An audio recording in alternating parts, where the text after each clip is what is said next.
जय श्री राधा, जय श्री कृष्णा। आप सभी प्रिय दर्शकों का हमारे चैनल आई एम एस्ट्रो गुरु जी में बहुत बहुत स्वागत है। प्रिय दर्शकों, आज चर्चा करेंगे मेष राशि के बारे में। मेष राशि वालों, आइए जानते हैं मार्च का महीना कैसा रहेगा आपकी राशि के लिए। क्योंकि मार्च के महीने में काफ़ी ग्रहों में किसी का राशि परिवर्तन हो रहा है, किसी का नक्षत्र परिवर्तन हो रहा है, कोई वक्री हो रहा है, कोई मार्गी हो रहा है। बहुत से मार्च के महीने में ये जो है ग्रहों के में परिवर्तन होने जा रहे हैं। निश्चित है, जब किसी भी प्रकार का किसी ग्रह का परिवर्तन होता है तो आपकी राशि पे प्रत्यक्ष या अप्रत्यक्ष रूप में असर डालता है। अच्छी स्थिति में होता है तो थोड़े ही समय में बहुत कुछ अच्छा करके चला जाता है। अशुभ स्थिति में होता है तो थोड़े ही समय में आपको विचलित भी करा देता है। वैसे मार्च के महीने में जैसी ग्रह स्थितियां बन रही हैं मेष राशि वालों, कुछ रुकावटें बाधाएं आ सकती हैं, या ये कह लो कि संघर्ष किसी भी चीज़ को पाने के लिए करना पड़ सकता है, लेकिन सफलता मिलेगी, मिल करके रहेगी। क्योंकि भाग्य का पक्ष आपका मजबूत होने जा रहा है, भाग्य का साथ मिलेगा। और जब भाग्य का साथ मिलेगा तो जो काफ़ी काम आपके रुके हुए हैं, नहीं हो पा रहे हैं, वो बड़ी तेज़ी से पूरे होने प्रारंभ हो जाएंगे। तो कुल मिलाकर के अगर ये कहें मेष राशि वालों कि मार्च का महीना अच्छा ही व्यतीत होगा, बस आपको जल्दबाजी में, आवेश में, क्रोध में और अपनी वाणी की कटुता में नियंत्रण रखना होगा। देखिए, कुछ ऐसी ग्रह स्थितियां रहने वाली है। पहले हम ग्रहों के राजा सूर्य की बात करेंगे, क्योंकि सूर्य उच्च शिक्षा और संतान के स्वामी हैं और 14 मार्च तक 11वें घर में कुंभ राशि में विराजमान रहेंगे। वैसे तो सूर्य शत्रु राशि में और 11वें घर में न केवल सूर्य बल्कि राहु, मंगल, बुध ये भी रहेंगे।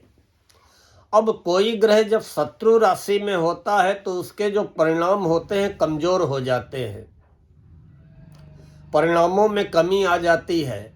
अच्छा होते हुए भी गोचर में अच्छे परिणाम इसलिए नहीं बहुत ज़्यादा दे पाता है क्योंकि वो अपनी शत्रु राशि में होता है।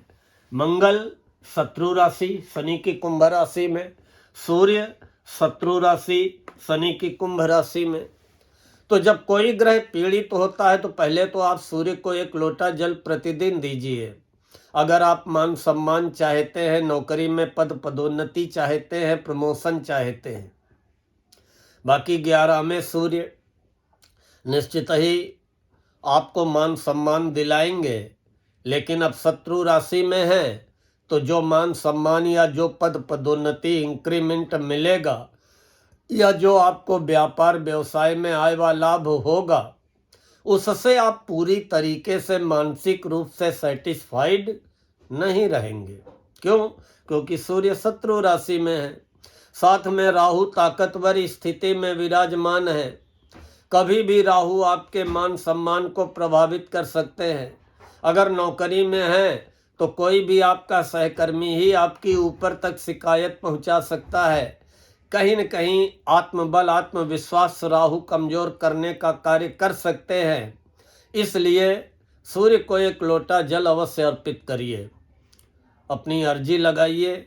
और सूर्य 14 मार्च तक रहेंगे, फिर 15 मार्च को सूर्य हो जाएंगे 12वें, और ये 15 मार्च से लेकर के 14 अप्रैल की सुबह तक सूर्य 12वें रहेंगे। 12वें सूर्य भी अच्छे परिणाम नहीं देते हैं, व्यय कराते हैं, नेत्रों में कष्ट देते हैं, सिर में दर्द देते हैं, धन का व्यय कराते हैं। विद्यार्थियों को शिक्षा के सिलसिले में दूर दराज के क्षेत्रों में या विदेश ले जाने का कार्य करेंगे, संतान के ऊपर व्यय कराने का कार्य करेंगे। इसलिए सूर्य को एक लोटा जल अर्पित करते रहें। फिर भी अभी 14 मार्च तक सूर्य अच्छी स्थिति में है, और अगर सूर्य को एक लोटा जल देते रहे तो मान सम्मान, पदोन्नति, इंक्रीमेंट सब कुछ मिलने के अवसर मिलेंगे। व्यापार व्यवसाय में भी लाभ अर्जित करने के अवसर मिलेंगे। मंगल कुंभ राशि में 11वें घर में, ये भी शत्रु राशि में है, और मंगल 11वें घर में रहेंगे 2 अप्रैल तक। 2 अप्रैल दिन में 3:28 तक। अब मंगल तो आपकी राशि के स्वामी हैं, और राशि के स्वामी आय व लाभ के घर में, अर्थात अपनी इनकम बढ़ाने के लिए, अपनी आमदनी बढ़ाने के लिए आप जी तोड़ संघर्ष, प्रयास, परिश्रम करेंगे, अपना पुरुषार्थ दिखाएंगे। लेकिन मंगल के अस्त होने के कारण, मंगल के शत्रु राशि में होने के कारण, जितना आप आमदनी बढ़ाने का पुरुषार्थ करेंगे, पराक्रम करेंगे, उससे जो रिजल्ट मिलेगा उससे भी पूरी तरीके से संतुष्ट नहीं रहेंगे। लेकिन फिर भी रिजल्ट तो मिलेगा, और जो भी मिलेगा अच्छा मिलेगा, क्योंकि मंगल 11वें घर में होंगे। 11वें घर की महिमा ही इतनी प्यारी है कि कोई भी ग्रह 11वें घर में बैठ करके अशुभ परिणाम नहीं दे सकता है। मंगल जब 26 मार्च को शाम को 6:41 पे उदित हो जाएंगे, तो फिर आपको 26 मार्च की शाम से लेकर के 2 अप्रैल तक एकाएक आमदनी में वृद्धि कराने का कार्य करेंगे, या प्रॉपर्टी के मामलों में, जमीन जायदाद के मामलों में बहुत भारी लाभ दिलाने का भी कार्य करेंगे। जहाँ तक बुध की बात है, बुध भी आपकी राशि से 11वें घर में है, और बुध है आपके साहस, पराक्रम, प्रयासों के स्वामी, रोग ऋण शत्रुओं के स्वामी, और प्रतियोगी परीक्षाओं, प्रतिस्पर्धा के स्वामी। 11वें बुध अच्छे परिणाम आपको प्रदान करेंगे 10 अप्रैल तक। वैसे बुध बीच में वक्री भी होंगे, 26 फरवरी को वक्री हो जाएंगे, और 21 मार्च को, या कहें कि 20 मार्च की रात में 1:02 पे मार्गी हो जाएंगे। अब 26 फरवरी से 20 मार्च तक बुध वक्री रहेंगे, चाल धीमी पड़ जाएगी, तो कुछ अनिर्णय की स्थिति में आप आ सकते हैं, असमंजस, दुविधा की स्थिति में आ सकते हैं, या जल्दबाजी में कोई गलत निर्णय ले सकते हैं, या जल्दबाजी में जहां नहीं बोलना चाहिए वहां काफ़ी ज़्यादा बोल सकते हैं, और जहां बोलना चाहिए वहां बोल ही नहीं पाएंगे। ऐसी भी स्थितियां बन सकती हैं। फिर भी 10 अप्रैल तक 11वें बुध आप अपनी बुद्धि और वाणी का प्रयोग करते हुए नौकरी, व्यापार, व्यवसाय से लाभ अर्जित करने में, आमदनी बढ़ाने में सफल रहेंगे। गुरु आपकी राशि से तीसरे घर में है, और गुरु भी 11 मार्च को मार्गी हो जाएंगे। और गुरु जब 11 मार्च को मार्गी हो जाएंगे, तो फिर जो भी आप प्रयास, प्रयत्न, परिश्रम करेंगे उसमें सफलता मिलेगी। भाइयों बहनों मित्रों का सहयोग मिलेगा, और सबसे बड़ा फायदा क्या होगा कि गुरु 7वीं दृष्टि भाग्य भाव में डालेंगे, और यहाँ पे गुरु की स्वयं की राशि धनु राशि है, जो कि गुरु की प्रिय मूल त्रिकोण राशि है। तो गुरु की पड़ने वाली 7वीं दृष्टि 11 मार्च से जैसे ही गुरु मार्गी होंगे, आपके भाग्य के सारे रास्ते खोल देंगे। भाग्य का साथ मिलने लगेगा 11 मार्च से। तो जो चाहे नौकरी में कोई आपकी फाइल अटकी पड़ी है, आपका प्रमोशन लटका पड़ा है, या व्यापार व्यवसाय में कोई आपकी योजना आधी अधूरी पड़ी हुई है, या बहुत से आपके काम जिनसे आप निराश हो चुके, ये सारे बनेंगे। भाग्य का साथ मिलेगा।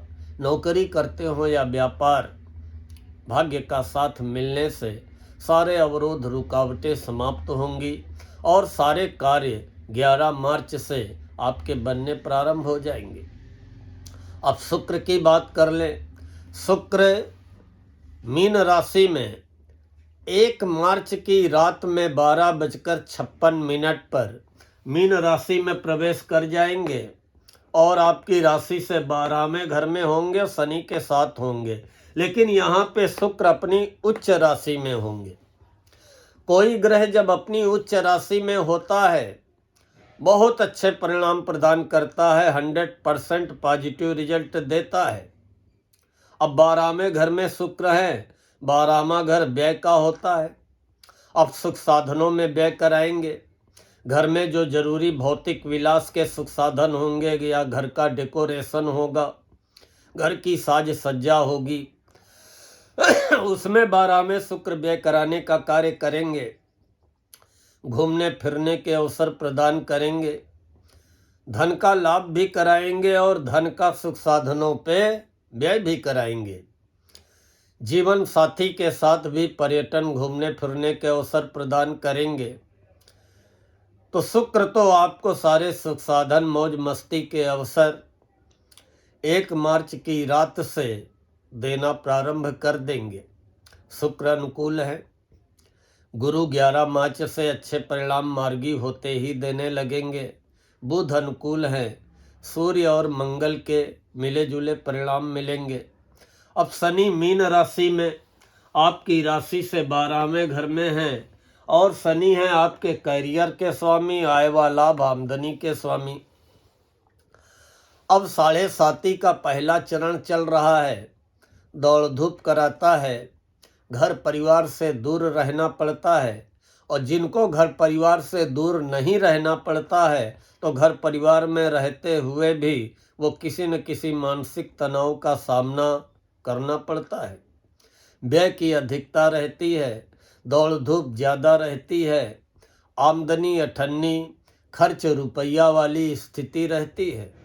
वैसे शनि 8 मार्च की शाम को अस्त होंगे और 13 मार्च की शाम से पूर्णतया अस्त हो जाएंगे। तो निश्चित व्यर्थ के व्यय, व्यर्थ की भागदौड़ से राहत मिलेगी।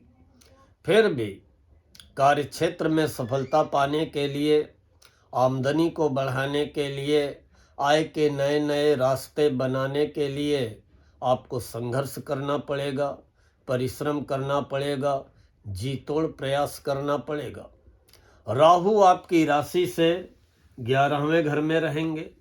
11वें राहु बहुत अच्छे परिणाम देते हैं, लेकिन राहु जो भी कार्य करते हैं फ्लो में नहीं करते हैं कि लगातार अच्छा ही करते जा रहे हैं या बुरा ही बुरा करते जा रहे हैं।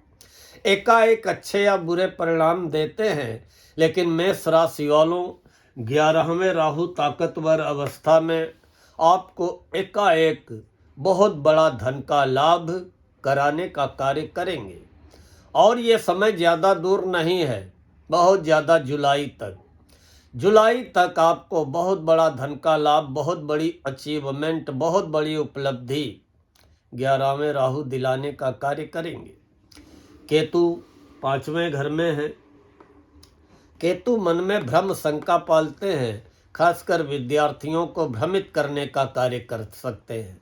उच्च शिक्षा में क्षणिक थोड़े समय के लिए अवरोध या निर्णय दुविधा की स्थिति में डाल सकते हैं। कभी कभी पेट में दर्द दे सकते हैं। लेकिन 5वें राहु, अगर आप शॉर्टकट तरीके से कहीं लॉटरी, सट्टा, शेयर में या जल्दबाजी में किसी के दिखाए हुए प्रलोभन में निवेश करेंगे तो नुकसान भी कराने का कार्य करेंगे। केतु की स्थिति बहुत अच्छी नहीं है, इसलिए कुत्तों को खिलाते रहें, शनि के उपाय करते रहें और सबसे बड़ा अपने राशि के स्वामी को प्रसन्न करिए। आपके राशि के स्वामी मंगल जैसे ही 26 मार्च की शाम को उदित हो जाएंगे तो फिर 27 मार्च से आप अपने अंदर नया जोश, नया उत्साह, नई चेतना निश्चित ही महसूस करेंगे। फिर भी अपने राशि का आशीर्वाद पाने के लिए अगर रोज जा सके तो रोज जाइए, नहीं तो मंगलवार शनिवार हनुमान मंदिर अवश्य जाइए, हनुमान चालीसा का पाठ करिए। मार्च के महीने में सफलता मिल करके रहेगी। हाँ, मार्च के महीने में कुछ ऐसी तारीखें हैं जिन तारीखों में चंद्रमा आपके अनुकूल नहीं रहेंगे। उन तारीखों में आपको सावधान रहना है, सतर्क रहना है, न किसी से वाद विवाद करना है, न कोई बड़ा निर्णय लेना है, न जल्दबाजी में कोई निर्णय लेना है, न जल्दबाजी में कोई निवेश करना है, आर्थिक लेन देन से बचना है, वाहन सावधानी पूर्वक चलाना है, अपने स्वास्थ्य का ख्याल रखना है।